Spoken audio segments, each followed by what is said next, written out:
Audio Jungle.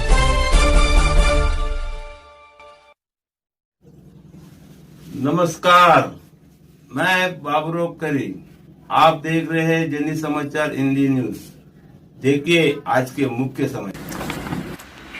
Bhiwandi महानगर पालिका के आयुक्त पंकज आसिया जी ने पत्रकार परिषद लेते हुए कोरोना मरीजों को कंट्रोल में लाने के लिए देखिए क्या क्या कह रहे हैं पत्रकार परिषद में। देखिए आप सब देख सुनिए। नई क्वारंटीन फैसिलिटी कम से कम 1000 बेड का क्वारंटीन की फैसिलिटी और ऐड करेंगे, तो क्वारंटीन की कोई कमी शहर को रहने वाली नहीं है। सर पोगांव में जो बन रहा है, एक काफी पूरे शहर में चर्चा है कि 350 बेड का पोगांव में क्वारंटीन सेंटर बन रहा था, लेकिन उस बारे में सर बताइए। हमारे पास हॉस्पिटल तैयार करने के लिए बहुत सारे ऑप्शन हैं। उसमें से एक ऑप्शन पोगांव में तैयार करने का था।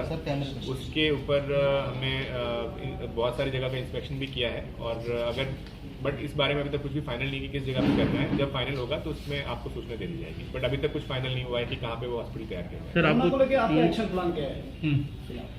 कोरोना में जैसे मैंने बताया कि सबसे ज़रूरी वो है कि जो 5 चीज़ें ज़रूरी है कि सबसे पहले तो जो पेशेंट आते हैं उनका पेशेंट का इलाज होना अच्छे से अच्छे ज़रूरी है, ताकि मौतें कम हो, और उसके लिए ज़रूरी है कि पेशेंट हमारे पास जल्दी से जल्दी आए। सेकेंड बात हमको जो करनी होती है कि जो पॉजिटिव पेशेंट आया है उसके सारे कॉन्टैक्ट को निकालना, उनकी कॉन्टैक्ट ट्रेसिंग करना और उनको टेस्ट करना। और उसके बाद में एक चीज़ होती है कि घर पे हम हमारी सर्वे टीम भेज के जो सस्पेक्टेड पेशेंट है, जिनकी उम्र ज़्यादा है, जिनको और पहले से बीमारी है, उनको आइडेंटिफाई करना, उनमें कोई सिम्टम है तो उनको उनके घरों से निकाल के हॉस्पिटल में या फिर क्वारंटीन सेंटर में रखना।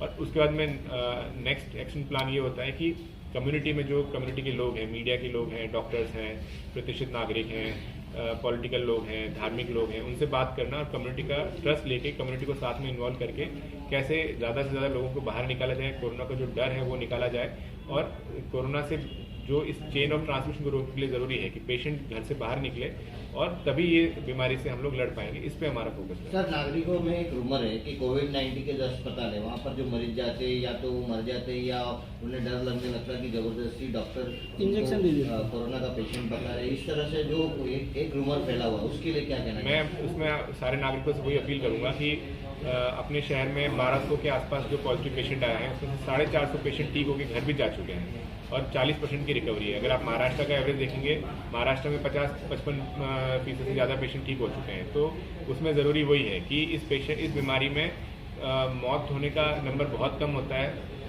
95% ज़्यादा लोग हैं उनको आराम से 10 दिन में वो रिकवर भी हो जाते हैं, उनको ज़्यादा इलाज की ज़रूरत नहीं होती है। बट ज़रूरी है कि ज़्यादा से ज़्यादा लोग जितना जल्दी पहले आएंगे हमारे पास में, उतना ही हम मौतों को कंट्रोल कर पाएंगे। बाकी जगह आपने देखा होगा कि जहाँ पे पेशेंट, हमारे शहर में भी देखा होगा कि जहाँ पे पेशेंट जल्दी अगर बाहर आ गया है तो उसकी जान हमने बचाई है, लेकिन जब पेशेंट लेट आता है तो उसको बचाना बहुत मुश्किल होता है। इस बीमारी की सबसे बड़ी चुनौती वही है कि पेशेंट जल्दी से जल्दी इलाज के लिए बाहर आए, तभी वो खुद भी बचेगा, उसके रिश्तेदार भी बचेंगे और समाज को भी फायदा होगा। सर, जिस तरह से देखा गया कि भिवंडी शहर में डर के मारे प्रैक्टिस नहीं कर पा रहे हैं, क्योंकि भिवंडी के कई लोग ऐसे हैं जो डॉक्टरों को धमका रहे हैं, डरा रहे हैं, उस बारे में सर बताइए जरा। मैं सारे नागरिकों से वही अपील करूंगा कि इस टाइम पे, कोरोना के टाइम पे, हमारे लिए सबसे बड़े जो योद्धा हैं वो डॉक्टर, नर्स और स्वास्थ्य कर्मचारी हैं। तो उन सबकी हमको रेस्पेक्ट करनी चाहिए, धमकाने की कोई ज़रूरत नहीं है। डॉक्टर और नर्सेज और उनके अंदर पैनिक का माहौल है, तो अगर ऐसी कोई बात है तो हम उसको एड्रेस करने की कोशिश करेंगे, लेकिन नागरिकों से वही अपील है कि ऐसा कुछ भी करना नहीं चाहिए, क्योंकि ये लोग हमारे लिए अपनी जान को जोखिम में डाल के फ्रंट लाइन पे हमारे लिए काम कर रहे हैं। सर, जिस तरह से देखा गया कोरोना का पेशेंट जब भिवंडी शहर में काफ़ी कम थे तो उस समय पूरे शहर में जो है सैनिटाइजर किया जा रहा था, धुआंकरण किया जा रहा था, लेकिन पेशेंट सर भिवंडी शहर में इस वक्त बड़े हैं, लेकिन अभी सारी वो चीज़ें देखने को नहीं मिली। अगर ऐसी कंप्लेन है तो मैं अगले 2-3 दिन के अंदर उसमें कार्रवाई करूंगा। जहां जहां पे केसेस निकले तो हम पक्के कंटेनमेंट जोन के अंदर सैनिटाइजेशन फॉर्मेशन की कार्रवाई वापस शुरू करेंगे, इसका मैं आपको आश्वासन दूंगा। प्रभाग लेवल पे क्या एम्बुलेंस और दूसरी फैसिलिटीज के लिए क्या अभी आपका क्या एक्शन प्लान? हमने हर प्रभाग स्तर पे जो हमारी 5 एक्टिविटीज जो मैंने आपको बताई, उस सब के लिए एक नोडल पर्सन हमने अपॉइंट किया है। और इसके अलावा एम्बुलेंस के ट्रांसपोर्टेशन की जो इशू है, हम एम्बुलेंस की संख्या भी बढ़ा रहे हैं। एम्बुलेंस के लिए ड्राइवर के जो इशू थे उसमें भी आज हमने 10 नए ड्राइवर अपॉइंट किए हैं, तो एम्बुलेंस की प्रॉब्लम नहीं रहने वाली है। एम्बुलेंस की संख्या भी बढ़ाई जाएगी और प्रभाग स्तर पे हमने एक एम्बुलेंस देने का निर्णय किया है और कोविड हॉस्पिटल में एक एम्बुलेंस देने का निर्णय किया है। तो एम्बुलेंस की किसी को तकलीफ नहीं रहने वाली है, ये हम 1-2 दिन में उसकी खातरी करेंगे। सर, एलिगेशन है कि प्राइवेट जो एम्बुलेंस सर्विस है वो सिर्फ 1 किलोमीटर के लिए डेड बॉडी ले जाने के लिए 5,000 रुपीज चार्ज कर रहे हैं, जिसके अंदर कहीं ना कहीं आईजीएम से लेकर महानगर पालिका के वो लोग भी मिले हुए हैं जो भिवंडी महानगर पालिका की जो एम्बुलेंस है वो नहीं प्रोवाइड कर पा रहे। उस बारे में बताइए। कोविड पेशेंट के जो डेड बॉडीज है उनके ट्रांसपोर्टेशन करने के लिए हमने आज सुबह ही चर्चा की है। हम एक डेडिकेटेड शववाहिका देंगे जो कि जो कोविड सस्पेक्टेड है या कंफर्म डेथ है उसके ट्रांसपोर्टेशन के लिए 1 या 2 दिन में फैसिलिटी शुरू होगी और वो फ्री ऑफ सर्विस होगी, free of cost. Sir Malegaon आणि भिवंडी याच्यामध्ये तुम्ही कोणतं म्हणजे मालेगावचं पॅटर्न वापरणार? मैंने जैसे बताया कि मालेगांव या फिर भिवंडी पैटर्न हर एक जगह पे एक ही होता है कि जो गवर्नमेंट की तरफ से गाइडलाइन आती है उन्हीं को फॉलो करना होता है। बट अगर किसी जगह पे लगता है कि हर जगह के हिसाब से जो लोकल रिक्वायरमेंट होगी, जैसा शहर होगा उस हिसाब से हमको वहाँ के लोगों की ज़रूरत के हिसाब से, उनकी काम करने के तरीके के हिसाब से, वहाँ की कंफर्ट के, उनकी कल्चर, उनकी लाइफस्टाइल के हिसाब से हमको थोड़ा सा चेंज करना होता है। तो उस हिसाब से वही कि यहाँ के लोगों के साथ मिलकर हम कैसे लड़ाई लड़ सकते हैं कोरोना से, उसके ऊपर ही होगा। वो मालेगांव पैटर्न की बात करें या फिर आप भिवंडी पैटर्न की बात करें, हमेशा वही होता है कि गवर्नमेंट की गाइडलाइन को फॉलो करना है और लोगों के साथ मिलकर काम करना है। वो पैटर्न हर जगह पे सेम रहता है। कोरोना के डेड बॉडी देने का जो सिस्टम है भिवंडी में, क्या उसको कुछ चेंजेस करने की या गवर्नमेंट के गाइडलाइंस के मुताबिक काम नहीं हो रहा है?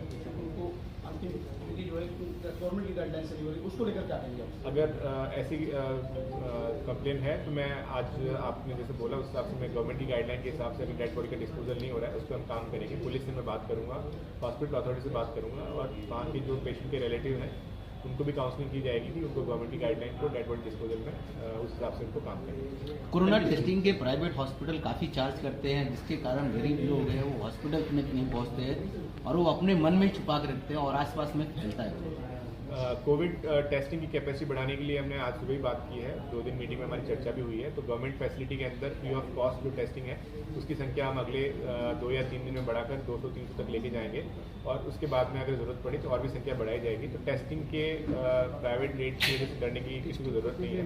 2 या 3 दिन के अंदर गवर्नमेंट टेस्टिंग की संख्या काफ़ी बढ़ाई जाएगी और उसके हिसाब से अगर ICMR प्रोटोकॉल में होगा तो उस पेशेंट को सस्पेक्टेड होगा तो टेस्ट किया जाएगा। सर HRCT कराने के लिए पहले रेट 2,000 रुपीज था, फिलहाल अभी ये लोग चार्ज कर रहे हैं 3 से 3,500 रुपया। सर अगर ऐसी कंप्लेन है मैं देखता हूँ इसके अंदर। रेडियोलॉजिस्ट से हमने कल बात की थी कि चारों जो बड़े रेडियोग्राफी सेंटर्स हैं रेडियोलॉजिस्ट उनको हमने बुलाया था, तो उनसे बात करेंगे। अगर ऐसी कंप्लेन है तो हम उनके ऊपर भी उनको इंस्ट्रक्शन देंगे कि क्या कारण है और अगर गलत कुछ प्रैक्टिस हो रही तो उनके ऊपर भी कार्रवाई की जाएगी। Thank you sir.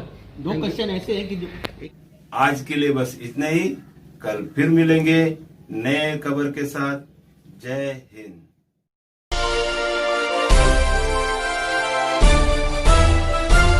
Audio Jungle.